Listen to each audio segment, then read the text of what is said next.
Here at News Channel 15, it's not about one person. We are a team of meteorologists. We've got heavy snow and gusty winds in the forecast. I'll have the details coming up. And coming up in the full forecast, I'll be tracking that snow, letting you know when it arrives, how much to expect, and why many of us are going to be pulling out the shovels once again. As that low pressure is finally starting to move towards the northeast.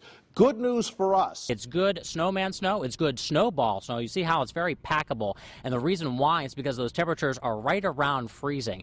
Now you can see traffic starting to pick up on I-69. The roads still snow covered, still ice covered, so you have to adjust your driving to the conditions. And with wind chills like we had this morning, frostbite can occur in less than 30 minutes. I'll have more coming up in a live and snowy report. Whether that's here at Headwaters Park, or here at the Fort Wayne Children's Zoo, or here at the Coliseum, or here at Parkview Field. Fort Wayne offers a lot of things you can do outside during the spring and summer months. Could see some whiteout conditions and even some snowfall rates of over an inch an hour later on today. I just measured here where I'm standing. I see about 9 inches of snow. We'll continue to track this all night long. Not done with our team coverage. I'm going to toss it now to meteorologist Rob Leidick. Rob, what do you got for us? Good morning, Jesse, and be careful. As you mentioned, if you will be on some of those roads, just slow down. It's one thing to see these numbers here on the screen. It's another thing to experience them. And you know, I used to be the guy who was out there in the snowstorms, in the winds.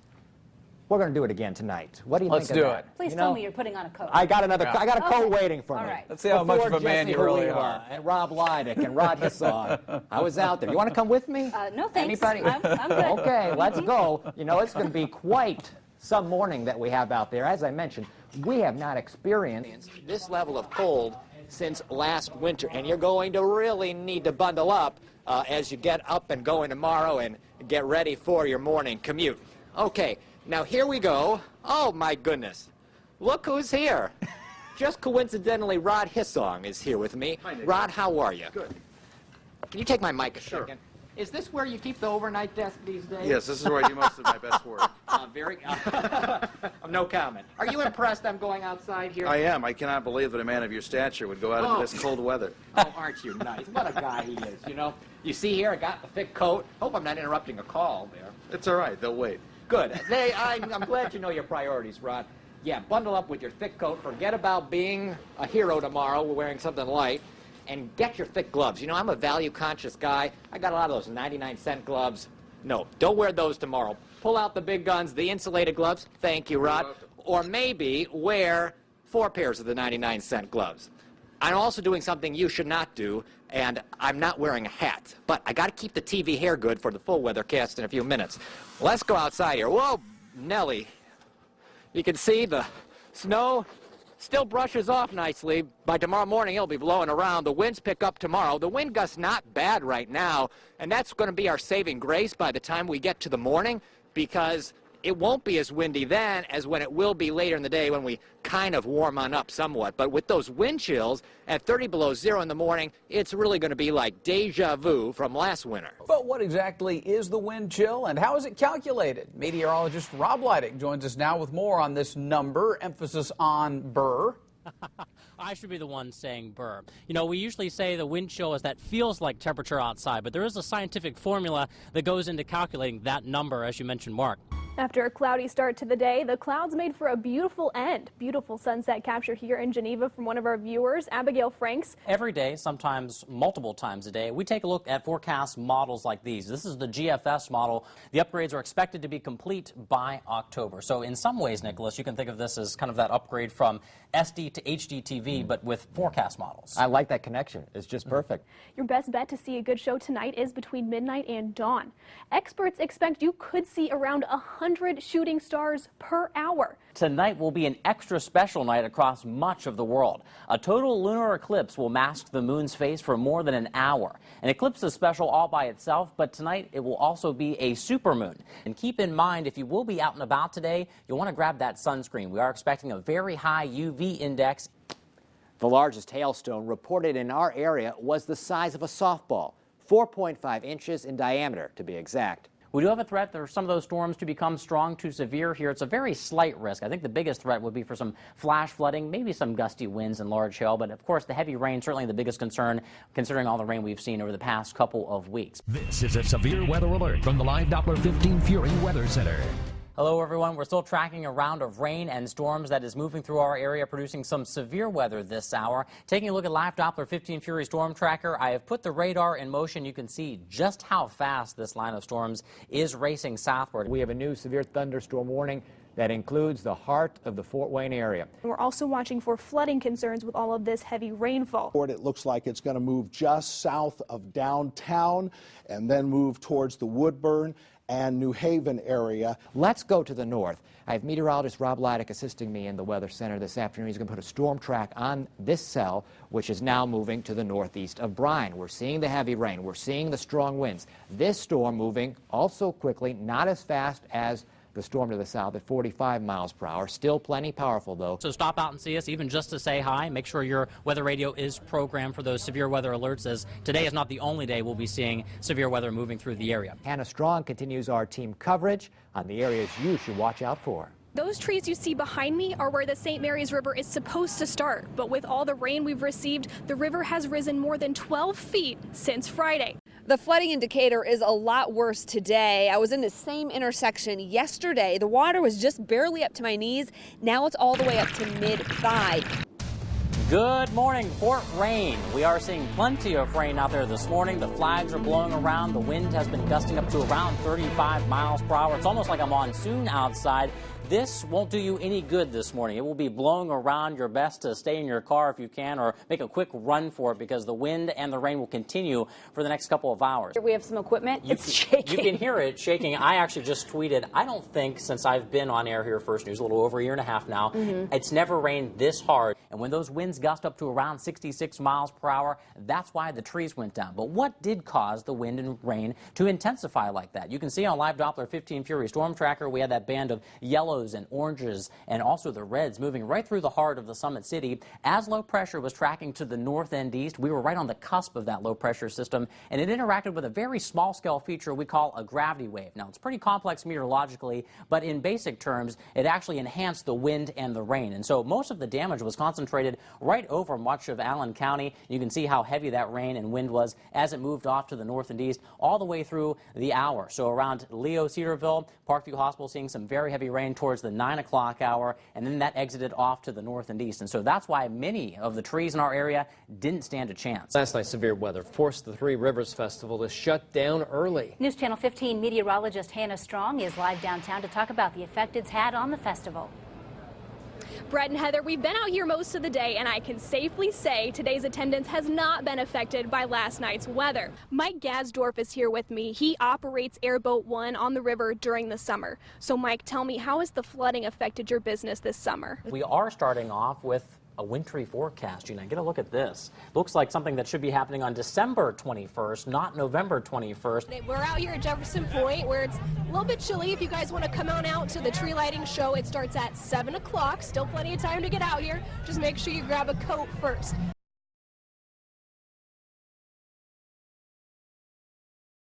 Coverage you can count on continues with Chief Meteorologist Nicholas Ferreri's Live Doppler 15 Fury forecast. Last month, remember June, our wettest month ever, started off in a quite interesting way. The first 6 days of the month were dry, and then we got into rainy day after rainy day, and look what's happening here in July. We can't necessarily draw a direct correlation from it, but it is certainly interesting. The first 6 days of this month have been dry, and now rain after rain after rain, filling the map day by day. We're going to see more green days show up as we finish out this week and get into the weekend. There will be a number of dry periods here, but what you need to know, as we head over these next 18 hours, we're going to pick up another inch of rainfall. And this is why we have flooding concerns across the area once again. This extends between now and midday tomorrow. A flood watch for us, flash flood concerns down to our south in the green shaded counties. Flash floods are basically rapid floods that happen on short notice. Here in our area, we don't have that flash flooding concern quite yet, but as the intensity of the rain that's out there picks up overnight, we could very well have some flash flood worries here. Keep checking back in with your forecast tonight on Nightcast, and then throughout really tonight and tomorrow on Wayne.com. We'll bring you up to speed there as well. On Storm Tracker right now, the rain that is present is generally light in intensity, and note how it is scattered through the area. Not everyone's seeing it right now. We basically have two areas to watch on our satellite radar image as far as this rain goes. The one that we're experiencing right now, it is breaking up and becoming more scattered. We get into a bit of a lull trying to form in northwest Indiana before this next round moves in late tonight. And then once that moves in, the rain's going to be pretty steady from early morning into about midday. Second half of tomorrow is pretty quiet. We have temperatures now falling back into the low to mid-60s. 64 is our temperature. Our high today only 69. Winds are from the east-northeast at 7 miles per hour. As far as our severe threat tonight, it's just the flooding concerns. This is not going to be an event where we see damaging winds or tornadoes or anything like that. But with the flooding concern out there, remember, bring anything out of the basement that you don't want to get wet, because that is something we could be dealing with again, and this rain, most of it coming overnight. 66 in Angola, 62 in Columbia City, 64 in Bluffton and Decatur. Look at how the rain remains light and scattered through late this evening, but then becomes widespread as we get into early tomorrow morning. 5 o'clock, a pocket of the heaviest rainfall right over us. The morning commute going to be quite soggy. This rain, though, will move east rather quickly as the morning hours roll by. Temperatures overnight will be dropping down into the low 60s in Fort Wayne. Warmer air holds firm farther to the south. We'll advance Futurecast from 5 in the morning into midday. Here we are at 10 o'clock. That rain scoots out of here, and then we're dry and mostly cloudy into the afternoon when our highs reach the low 70s. 71 in Fort Wayne tomorrow. Friday's looking dry throughout the entire day. 77 over the weekend. Hotter, more humid, 80s. Chance of rain both days, but especially Sunday. All right. Thank you, Nicholas.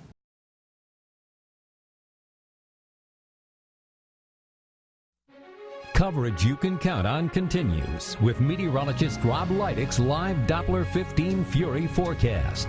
Good afternoon, everyone. We are seeing a glazing of ice in many places this afternoon, leaving one to wonder, how does this happen? So I wanted to take a quick second to explain how freezing rain develops. Way up in the atmosphere beyond where planes fly, we've got ice crystals and even some snow. But as that begins to fall towards the Earth's surface, it encounters a warm layer. So that snow then melts. We get liquid raindrops, and that begins to fall down towards the ground. However, the air temperatures near the ground are at or below freezing. And so when that rain hits the surface, likely your car windshield or even the road in some places, it freezes. And that is exactly how we get freezing rain. That's exactly what we've been dealing with out there this morning. You can see on our Jefferson Point cam, we've got icicles coming in this afternoon. Freezing rain will still be a problem for the next couple of hours, with our temperatures hovering right around that freezing mark. A pair of threes coming in Fort Wayne, the same in Convoy, right at freezing in Decatur. Meanwhile, it is still cooler off to the north, even upper 20s this hour. Good afternoon to you in Hamilton. Live Doppler 15 Fury storm tracker, still colorful with the pinks indicating where freezing rain and sleet is falling, and that is what's happening here through much of Allen County. Some rain, meanwhile, over towards Van Wert, just south of Decatur. We will see a break in the action once this little band moves off to the north. However, more rain is on the way. Good news, at least. Our temperatures will be climbing, and so that should be falling in the form of just plain rain in many places. Here on the satellite radar picture, some heavy snow moving through portions of Michigan off to the north of Chicago. We've got freezing rain for a good part of our area for the next hour or so. Eventually, the warm air begins to drift northward, and this rain will track northeastward, and so we'll see some rain showers build in. Heavy rain could be possible by the time this evening gets here. We'll time things out hour by hour on Futurecast. Eventually, heading into the afternoon, we'll see most places transition over to just plain rain. The exception could be off to the north in places like Steuben County and LaGrange County. You might hold on to some freezing rain potential for a little bit longer, with your temperatures remaining on the cold side. Periods of heavy rain could be possible. We'll stop Futurecast at around 6 o'clock. If you're tuning into our newscast, we may be tracking some moderate to heavy rainfall then. It will depart off to our east with some scattered rain showers possible overnight tonight. The other big story, windy conditions. We've already had gusts to near 50 miles per hour at the airport. That will be the case for the rest of the day today. Still windy tonight and during the daytime hours showers tomorrow. Rain showers still possible during the morning, but then we dry things out towards tomorrow afternoon. Eventually, clouds do roll back in here for our Wednesday, and those clouds could produce some snow flurries. Here's a look at the threat breakdown as you head out the door. Changing freezing rain to just plain rain from south to north this afternoon. Still watch out for slick spots and very gusty winds, and another inch of rain will be possible by this evening. Here's a look at your forecast for tonight. Scattered rain and windy, 35 for our low, so not dipping down very far. We'll see 42 on thermometers tomorrow with a passing rain shower during the morning hours, a passing flurry possible on Wednesday, 38, right at the freezing mark for the last day of 2015 on Thursday. The new year starts off on a cold note on Friday, 28 with clouds and sunshine, and 30 by the beginning of next weekend. We'll have more news right after this.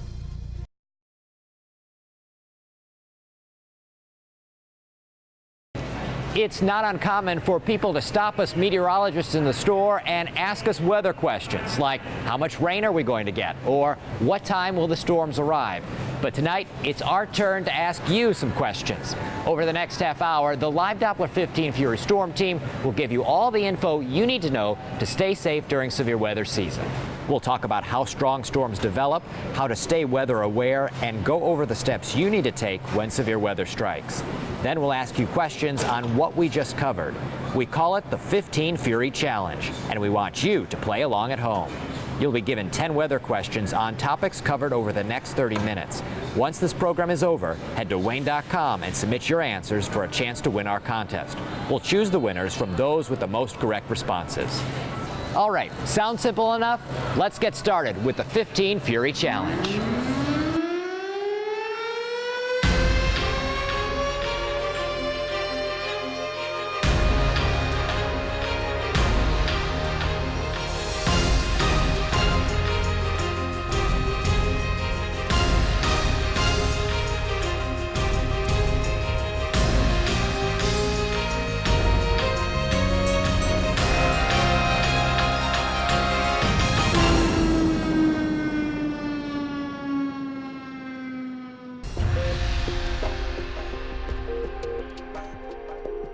Earlier in the show, we talked about how tornadoes form. It's a violent but natural result of an unstable atmosphere. But what if we could stop them from forming by building a wall?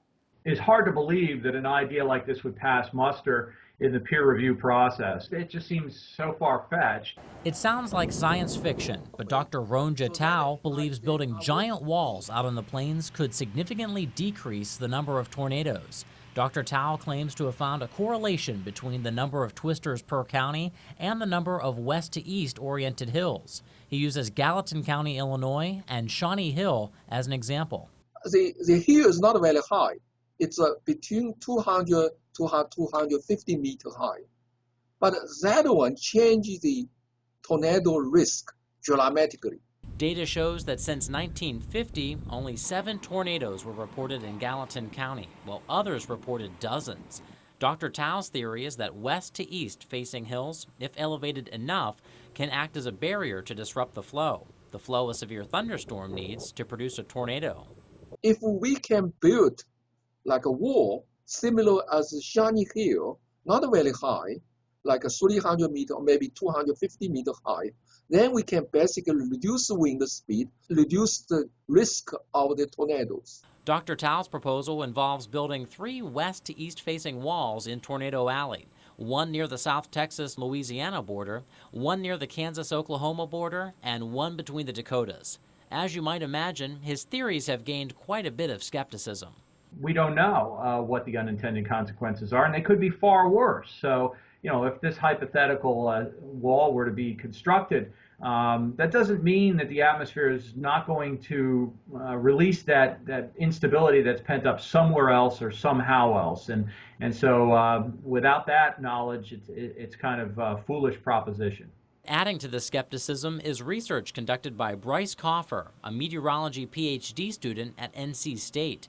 He decided to test Dr. Tao's theory by simulating the proposed walls in computer forecast models. The results weren't favorable for wall proponents. The air just flows up and over, just kind of like a small pebble in a stream. It wasn't a large boulder. Taking it one step further, Bryce decided to test an extreme case and see what kind of an impact a 2,500-meter wall would have. Even with this 1.5-mile tall wall, which would be humanly impossible to build, they found it would not completely stop tornadoes from forming. It actually just pushed the storms eastward because the moisture had to flow around the wall. Even in just a short simulation, you could see that these really tall walls, if they could even possibly be built, would have severely caused the drought and other types of desertification in that area. There's no denying it's an interesting theory, but much like what has been proposed, there's a wall of divide in the scientific community. All right, it's time now for another question in the 15 Fury Challenge. This is question number 7. How many walls does Dr. Tao propose be constructed in Tornado Alley?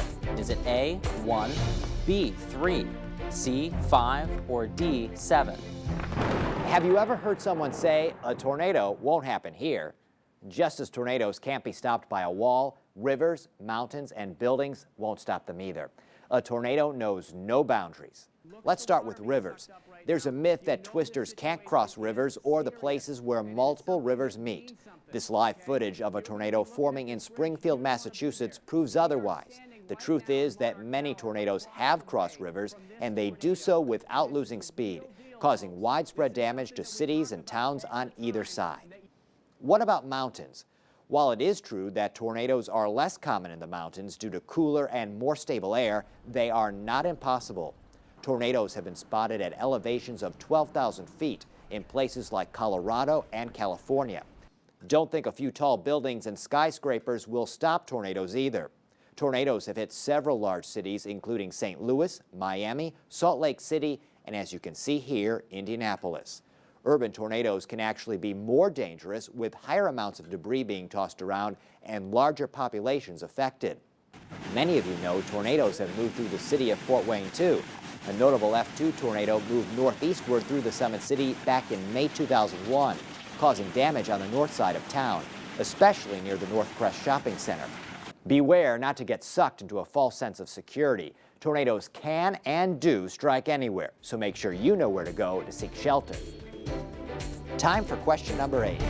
What year did the F2 tornado move through the north side of Fort Wayne? Was it A, 1998, B, 2001, C, 2005, or D, 2009? Providing you and your family the information you need to make life-saving decisions is the top priority for the Live Doppler 15 Fury Storm Team. We've always got our eye on this and all of our surrounding communities too. And we're not here to create panic or fear, just to tell you what we know. But for some people who have a phobia to severe weather, that news can trigger some intense responses. Anxiety. And then I get on every outlet possible to see what exactly is happening, what's the percentage of a chance of a tornado. I'm just a mess. Tiffany Straley was a textbook case of severe weather phobia. Her nervousness would often begin several days out from when thunderstorms were in the forecast. That's something I can't control. If a tornado decides to drop on my house and I can't stop that. I can't protect my family from that. That anxiety and fear began to consume her life. There were even times that she would load up her family and try to drive out of the path of storms. A pretty extreme reaction, but not unheard of for those suffering from a phobia, according to psychologists. The core of a phobia is anxiety. What drives anxiety oftentimes is control or lack thereof control. And so when we get severe weather, that is totally out of people's control. They have absolutely no ability to influence their environment. Dr. Musgrave says one of the best ways to combat severe weather phobia is to face it head on, whether that be experiencing the storms or learning more about them. What we find is the more you avoid the phobia, the stronger it becomes. You gotta have some preparation, absolutely, and at the same time, you gotta be able to say, I've got as much control of this as I'm gonna have. The likelihood of anything severe happening is minimal, and then using relaxation techniques and breathing skills to get through it is the best way to manage it. Tiffany did her own research to confront her fear of severe weather. In reality, the odds of the tornado actually even being in my town, let alone hitting my neighborhood, is so small. I still have a very, I guess, healthy fear for the storms now. Like, I respect that that they are still dangerous, but it just doesn't consume me the way it used to. This is actually something I have a personal connection to. Way back when I was in elementary school, I remember taking shelter in a friend's basement as a tornado moved through their town. That turned into a fear of tornadoes for a few years until I decided to confront it and learn more about what causes them. And that ultimately led to me becoming a meteorologist. Wrapping this all up, when severe storms are in the forecast, you should stay informed and be prepared. But don't be afraid to reach out for help if this causes you too much anxiety. Anxiety and depression are the common cold of any emotional difficulties.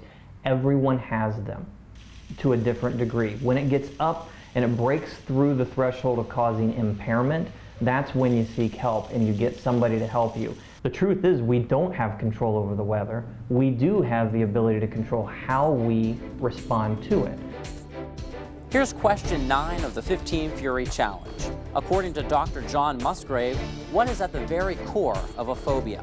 Is it A, anxiety, B, depression, C, anger, or D, self-esteem?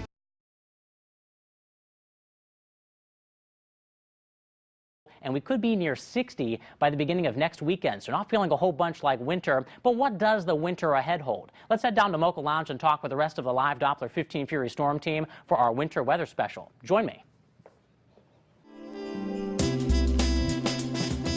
Weather coverage you can count on continues now with the 15 Fury Winter Weather Special.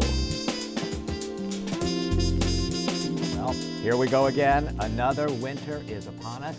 Before we take a look ahead, let's talk a bit about last winter. Because even though it wasn't the toughest winter ever like we experienced 2 years ago, it still had its fair share of memorable moments. That's right. Last winter we started off with December being mild. Temperatures were above average. We didn't pick up hardly any snow in December, and we didn't have a white Christmas either. In fact, we actually had a wet Christmas. But you know, things got a lot colder in January and February. And speaking of February, that's when Mother Nature really turned the thermostat down. In fact, that was one of the coldest Februarys on record. It ended up being the third coldest February on record, and actually 12 degrees, this is overall, 12 degrees below average for the entire month. Wow. Some other stats to think about. We dropped down to our lowest temperature of the season in January, -8 degrees. We had 15 total days at or below zero, and you can't forget about a 17-day stretch that we had in February where we never made it above freezing at all. And that was actually the coldest stretch ever recorded at the Fort Wayne Airport. The average temperature for that time period, just barely above 11 degrees. As far as snow went, you know, things started off not bad at all. December had only a ½ inch of snow.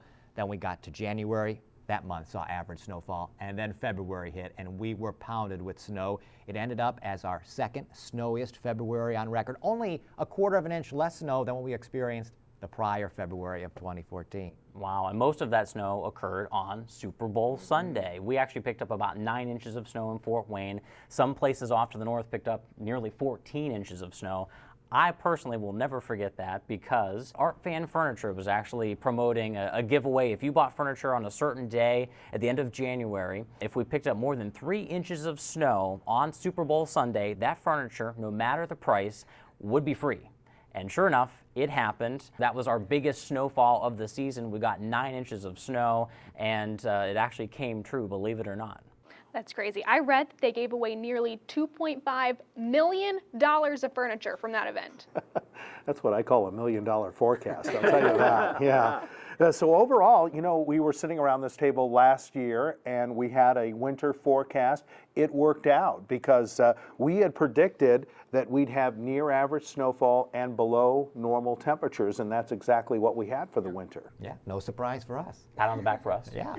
I want to ask Hannah, you know, you're hearing all this talk about cold and snow, but you're from Alabama, and this will be your first winter in the Midwest.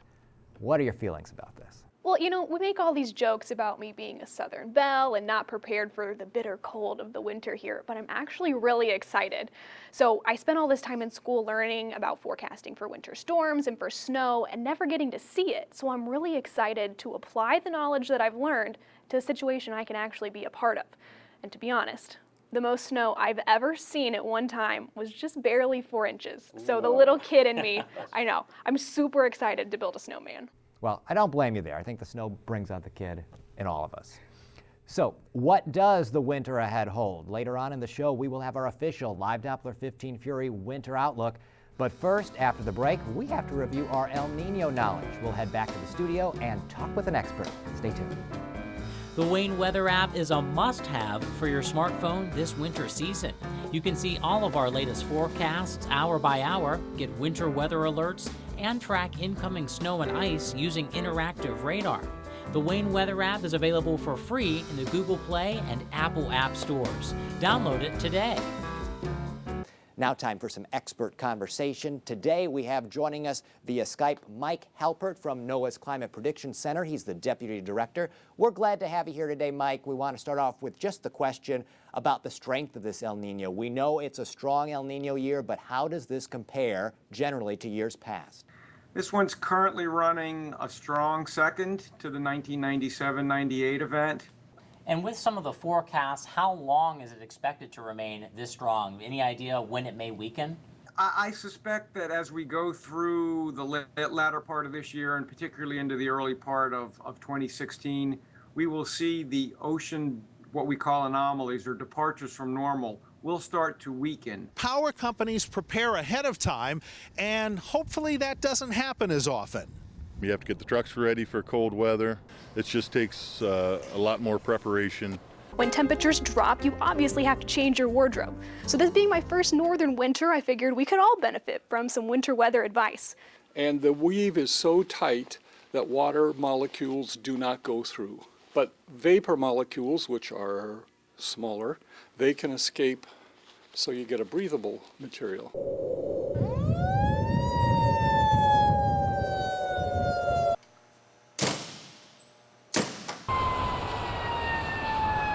It's a tough, demanding job 365 days a year, and it's made even more challenging during the winter season.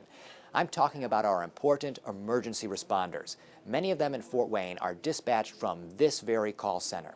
Paramedics, firefighters, and police officers all contend with the same dangerous conditions we do, plus the added potential and pressure of dealing with life-threatening situations. We have issues with accessing people's houses when there's a lot of snow on the ground. Our cots don't roll very well through the snow. In severe weather, our response times can be doubled. We're subjected to driving on the same roads that everybody else is. We have to be cognizant of how we're driving, because if we don't get there, we're not doing anybody any good.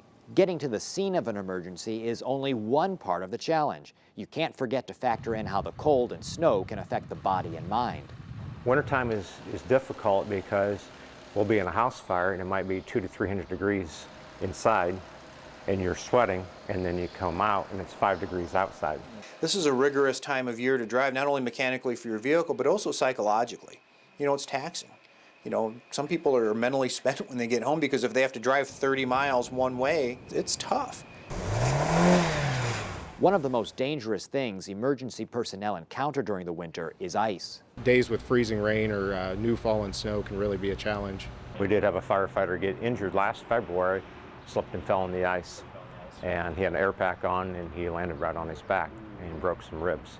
Driving accidents are one of the most common calls emergency responders get during the winter months. From December through February over the past 6 years, there have been around 38,000 vehicle crashes reported in Northeast Indiana. Of those, over 5,000 were crashes with injuries. People are probably surprised to hear that the weather doesn't cause the crashes. It's the way that we drive in the weather. A SUV or a crossover, whatever, might have four-wheel drive, but it does not have four-wheel stop.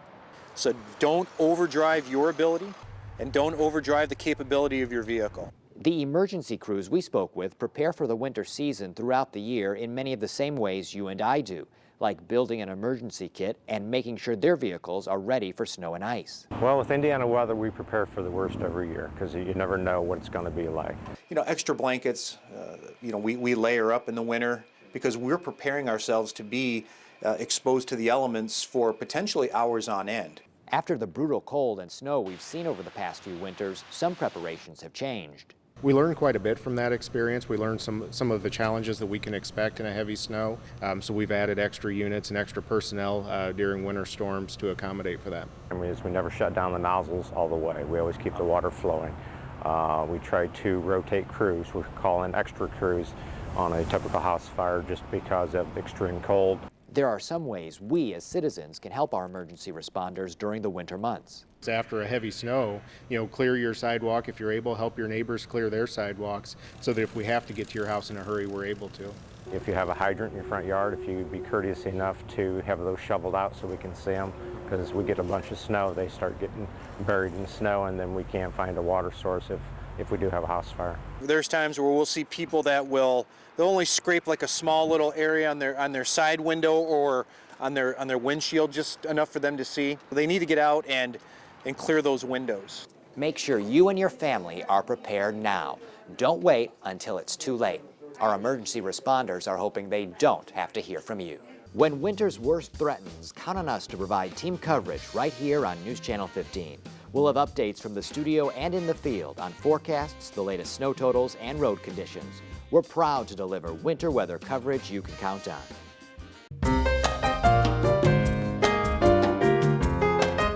About 2,000 people fly in and out of Fort Wayne International Airport each and every day, and it takes a few hundred people to maintain those operations. Those operations become that much more challenging when a winter storm is on the way. Time is critical to prevent the loss of the runway, to prevent having to divert aircraft.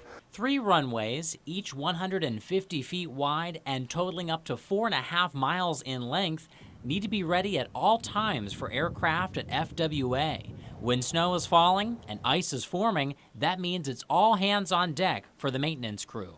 We'll check for friction on the surfaces with a specialized piece of equipment that we have. Depending on what numbers we get there, depends on how we treat the runways.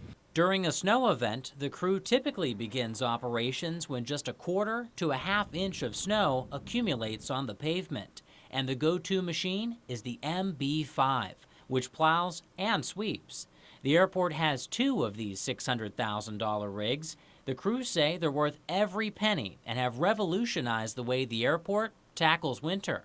More efficient, very much more efficient. We have to clean down to bare pavement. We can't leave any contaminants on the runway. A plow by itself can't do that. They're an expensive machine. They're expensive to keep running and maintain, but they absolutely do the job perfectly.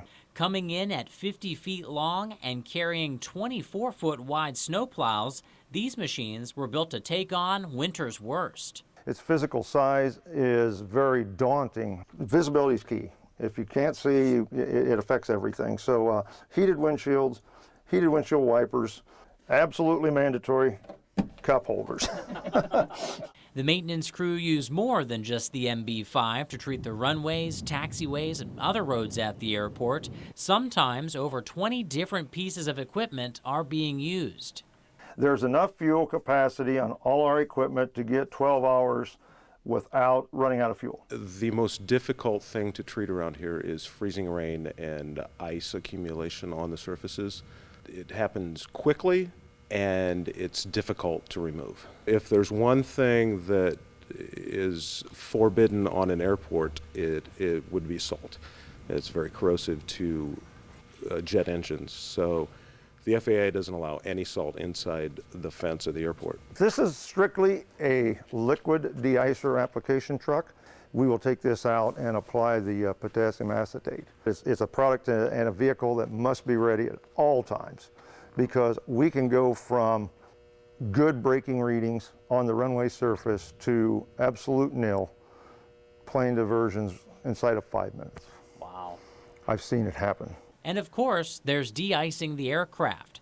Currently, the airport has that operation subcontracted out to a third party. But in the future, that will become the responsibility of the airport as well. Your attention, please. If you've been delayed at FWA during the winter season, chances are it wasn't a problem with the runway here. We don't have significant runway closures during the winter. A lot of times our delays come from other major hubs that we can fly into that may have ground stops or other delays. As we soar into winter, don't forget about the countless hours of hard work that go into keeping the skies and runways open at Fort Wayne International Airport.